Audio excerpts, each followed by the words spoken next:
Up now, we have two guys from VMware talking about ReviewBoard, a code review application written in Django. So please help me welcome Christian Hammond and David Trowbridge. Hello, everyone. Sorry we had some trouble with the output display here on the laptop. It's what we get for trying to run Linux. So I'm David. This is Christian. Hi. As you just said, we both work for VMware, and we're going to talk to you about a tool we wrote to make our lives a little bit easier called ReviewBoard. And this is not working. OK, so in 2004, VMware was about 600 employees. Probably 200 or so of those were engineers. And when we wanted to make a change to the code, we have a process where we have to get peer review on that. So the way somebody would do this, so would make an HTML diff. We had a little script that would generate this thing.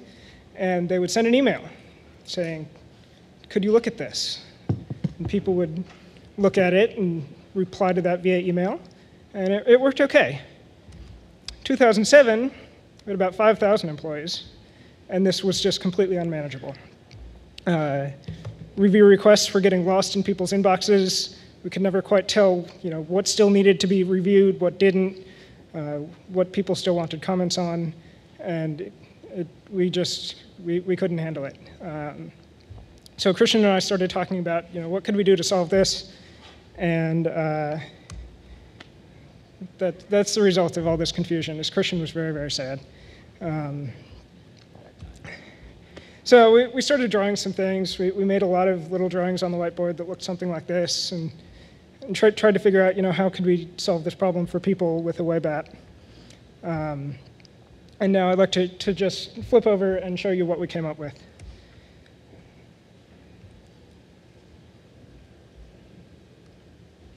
OK, so this is going to be very hard to read because we're only at 640 by 480. But when somebody wants to create a review request, they post this thing, and it looks something like this. They can give a description, explain what the change does, attach some screenshots, and attach a diff. So if I go over here to the view diff link, it shows me a nice side-by-side view of what we've got.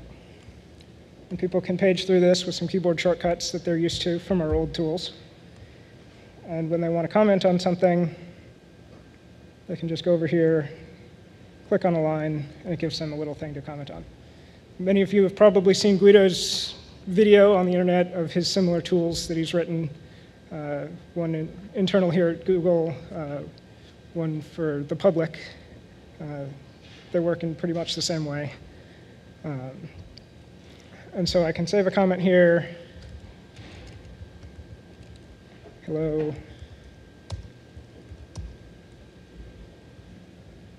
Go back up here. Write some general comments.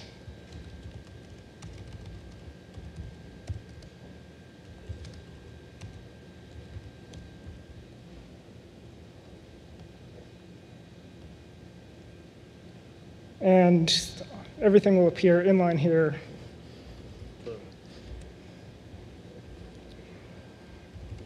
On the page.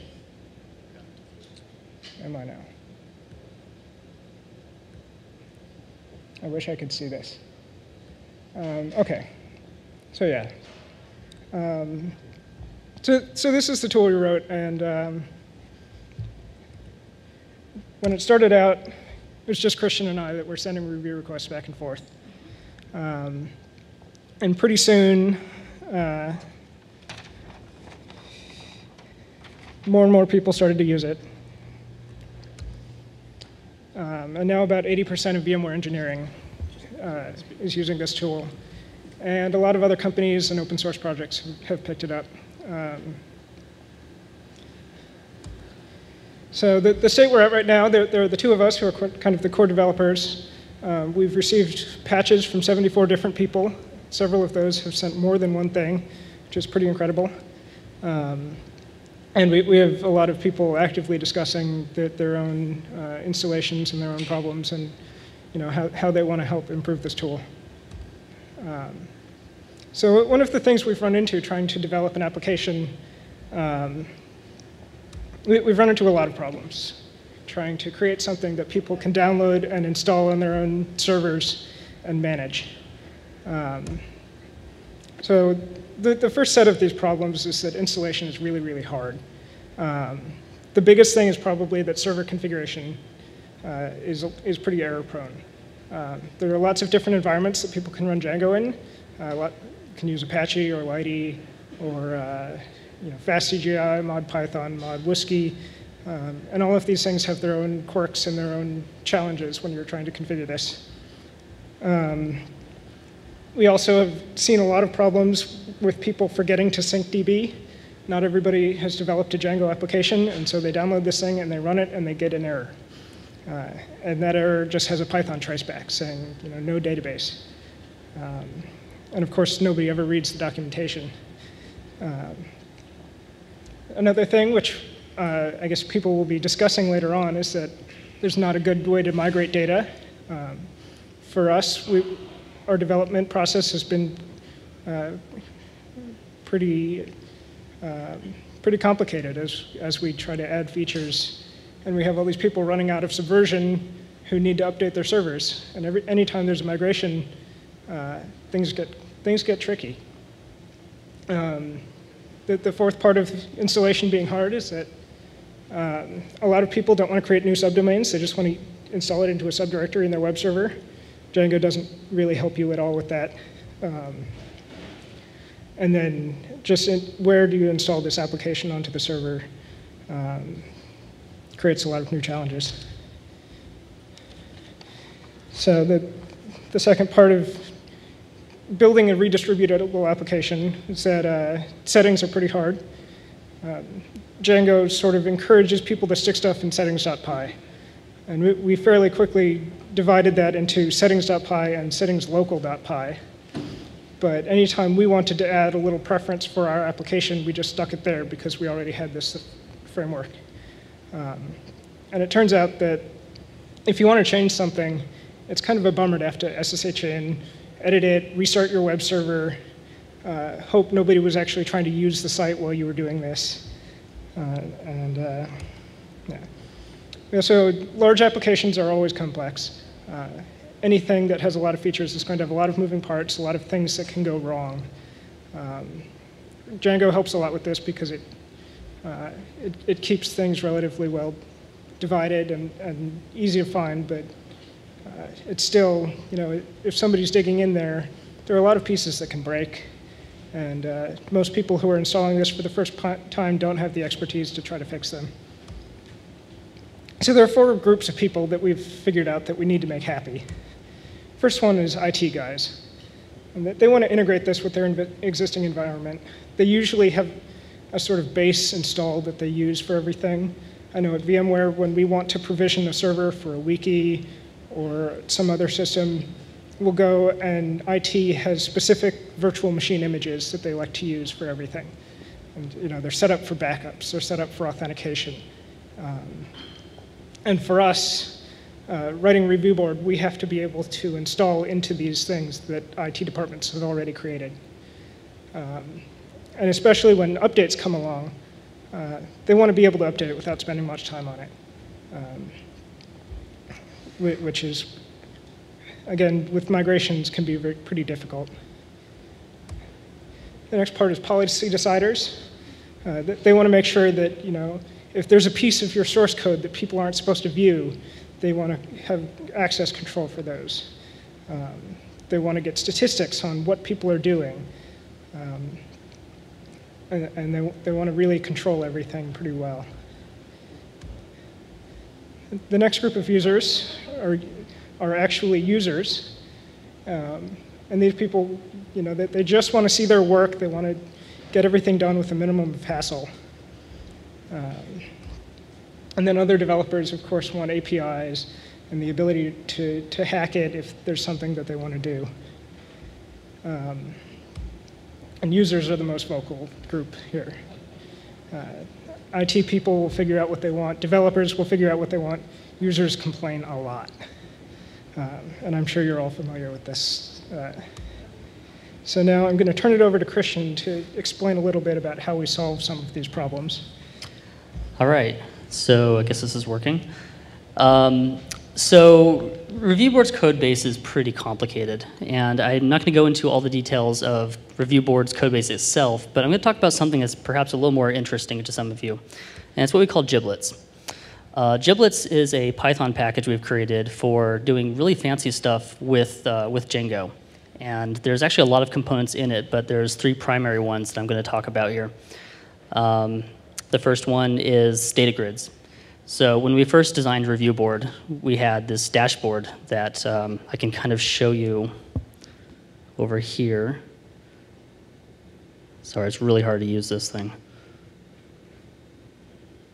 Jumps around a lot.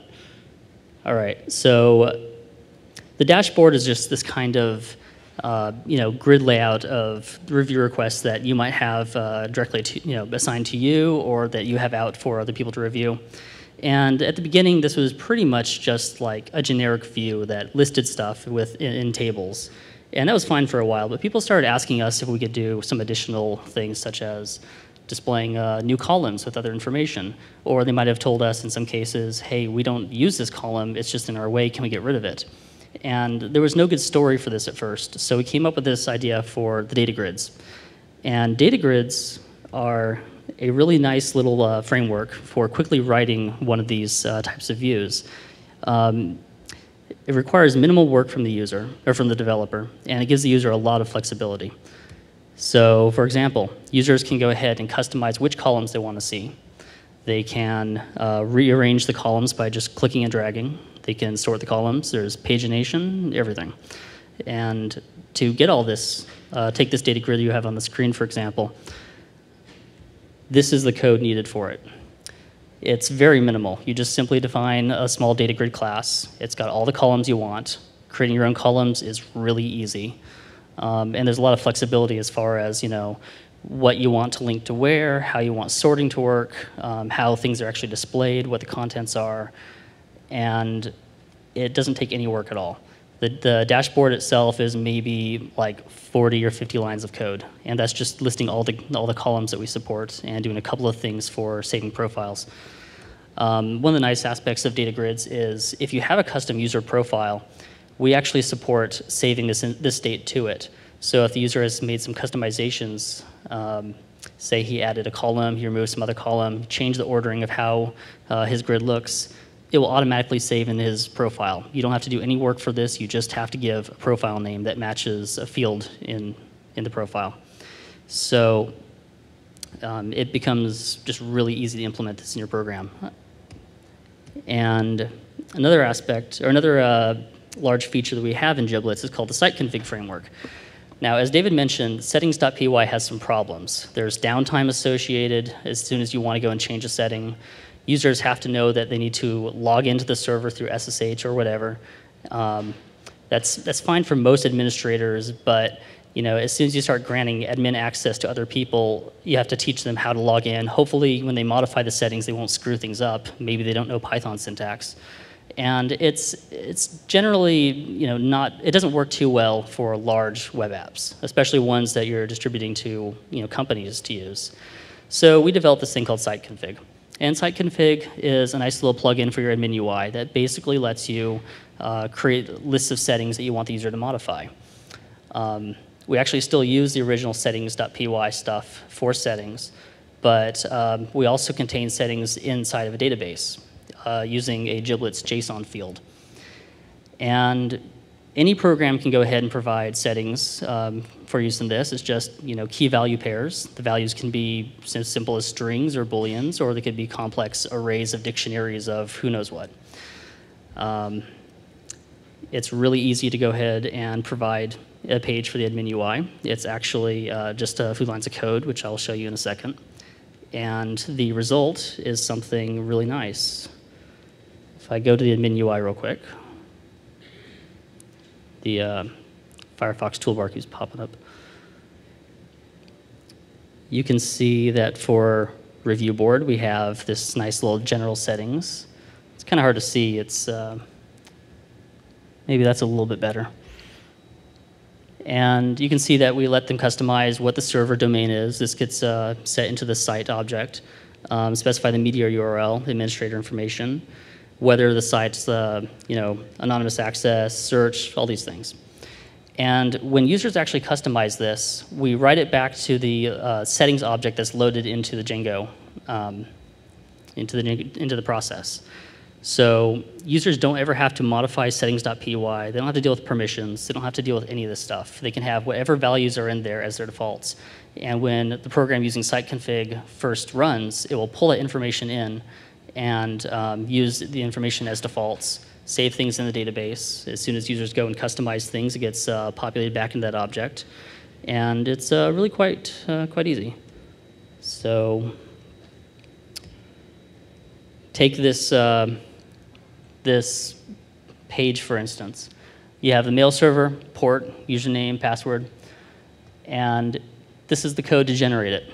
You're just subclassing a settings form. You're defining your fields and linking to it, and that's it. Like site-config will do the rest for you. This stuff will automatically be saved back to your Django settings as soon as you go and save the form. Applications can work with it without having to do anything special. You keep using your settings object. Third-party apps can go ahead and define their own site-config.py files, and site-config will scan for this in an upcoming patch and load in all the defaults, all the settings. So it's a really nice way of giving applications a little bit more maturity in terms of how you configure it. All the information is just serialized to JSON in the database. It's pretty easy.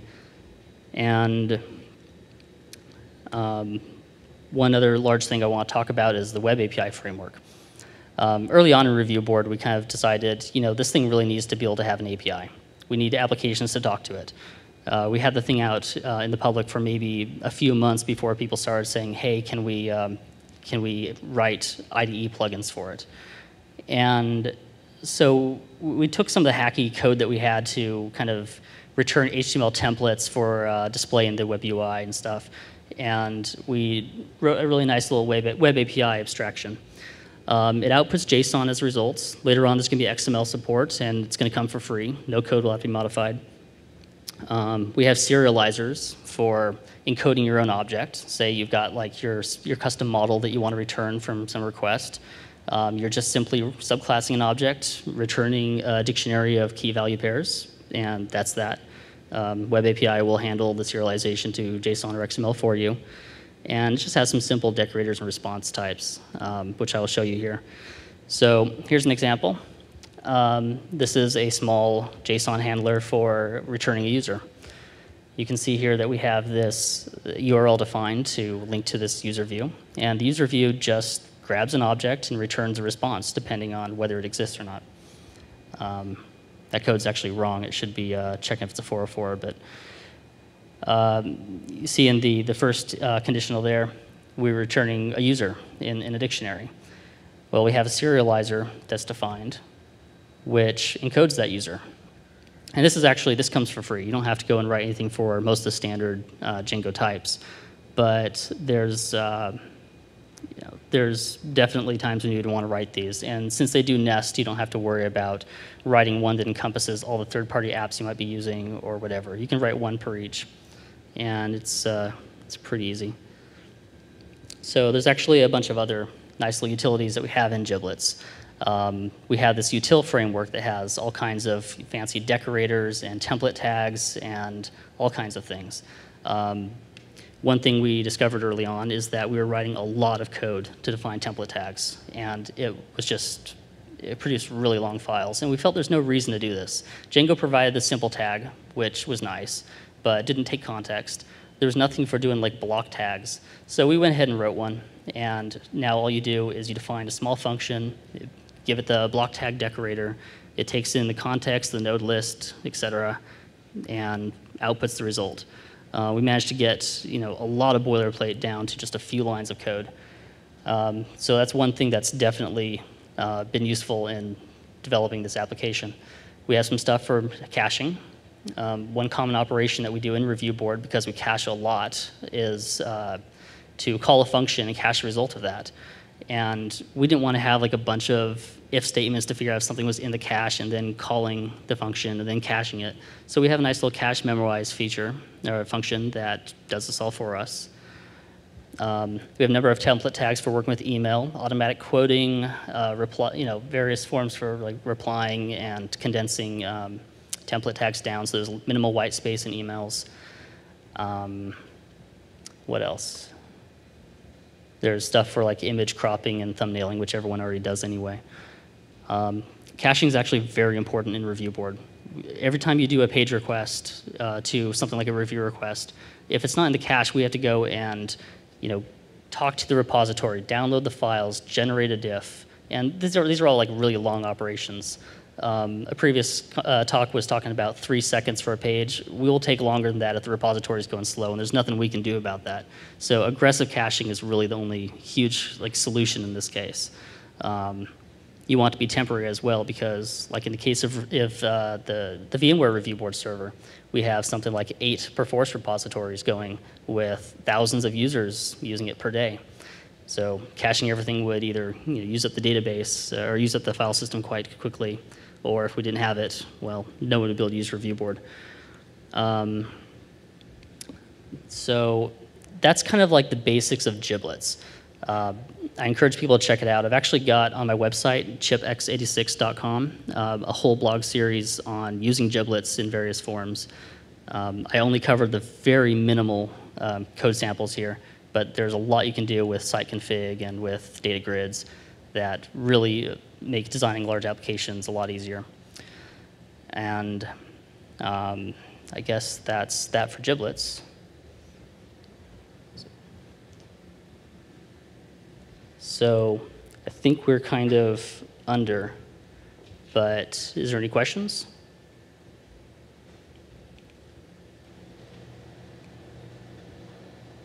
Hi. Hi.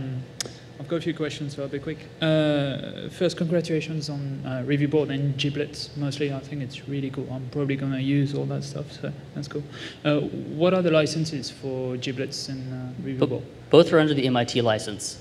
We decided early on we didn't want to deal with like GPL and stuff. Companies, we wrote this for our own use at VMware. We wanted to make sure that we had a good tool to work with, but we knew that we didn't have the manpower to develop something that was going to meet everybody's needs.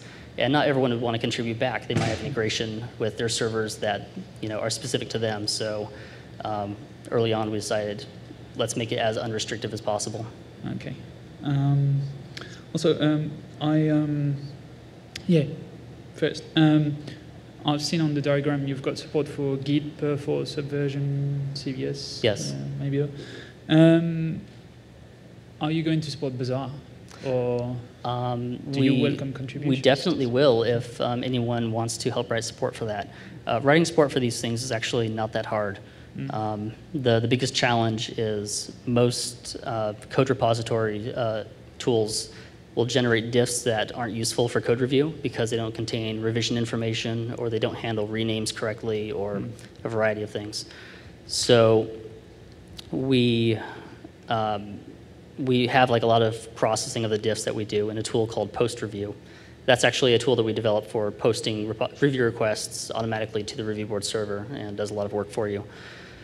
But that's, what do you do?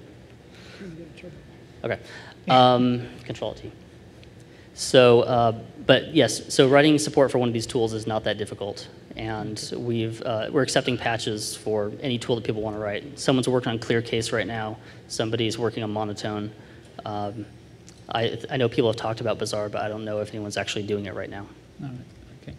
And also, I work for Yahoo in London as a front-end developer. And one of the things we do is that we do code reviews after stuff has been committed, but sometimes before too, quite often actually. So do you have that built in already, or have you thought about being able to basically post snippets of code and ask for reviews for them, etc.? You upload code to the repository and then review it, or just post it up someplace? Upload code onto ReviewBoard itself, not the repository, and nothing to do with committing in a repository or anything like that, but just ask for reviews on a snippet of code, basically. Sure. Well, the way that ReviewBoard works by default is that you put code in your local checkout, and then you run post review, and it goes up on ReviewBoard. You don't actually have to commit the code to get it up on ReviewBoard, and that's something we think is actually a plus. Does post review use SVN diff and then send that up? Yes. Right. After some modifications to fix problems in the diffs, yes. So we encourage companies and projects to do exactly that. Put the code up first before it goes into the source code repository. There are companies who don't work that way. They choose to commit code and then get it reviewed at some later date. And we do support that, but we don't make it that obvious how to do it. Okay. All right, cool. Thanks. I just wanted to say, I just looked, and that diagram we had up there is a little bit old, and we do have a bizarre SCM tool. Oh, do we? Okay. Great. Anybody else? Yeah, so I had a follow-on question on that. So I didn't fully understand the flow. So you run the post thing, which sends up a diff, and then does ReviewBoard itself commit that into Subversion for you? No, we still leave that up to the users. There's Okay. a lot of things we'd have to handle if we want a ReviewBoard to do that. At this time, we're not working on that. Although one thing I could probably talk about briefly, I didn't go into this, is we're about to do our 1.0 release in a few months. After that, we're putting in a big change that I've been working on for extensions so that people will be able to add functionality like that to ReviewBoard if they choose. So does that mean at the moment ReviewBoard doesn't actually talk directly to your repository at all? It just has command line tools that send up patches, and then it's up to the maintainers to... ReviewBoard actually does talk to repositories. It can talk to every one of the kinds that we have listed, I guess including some more. And post-review is just responsible for generating the diffs and then calling the API functions to put it up on the server. It's just a shortcut way of doing what you could do through the web UI. What's ReviewBoard getting out of... Why does it need to talk to the repository? So what ReviewBoard gets in is just a diff to a bunch of files. So it actually talks to the repository to download the files, and so it can generate the before and the after. Gotcha. Okay. In the future, we'll be doing some additional stuff, such as browsing repositories. There's a bunch of people who want to be able to just click on a file that they've already committed and put that up for review or a specific revision. So. And the other question I had is I had a look at your blog, and for the datagrid stuff, you mentioned a dependency on YUI and XJS, yes. I think. Do the datagrids work without JavaScript at all? And are there any plans to sort of abstract out the dependency on a specific library? There is. So right now it does require those, mainly because originally datagrids was part of ReviewBoard, and we kind of generalized it. It uses it right now for stuff like reordering columns and customizing which columns are added. We're looking into ways of removing this dependency. Obviously, not everyone runs the Yahoo UI toolkit. One possibility is introducing a small JavaScript library that we're going to write called Gravy, so giblets and gravy, that will do some of this work that we need. So people can use whatever toolkit they want. Oh, thanks. Actually, you just answered it. Thanks. Any other questions? No? Okay. Okay, thank you. Thank you very much, Christian and David.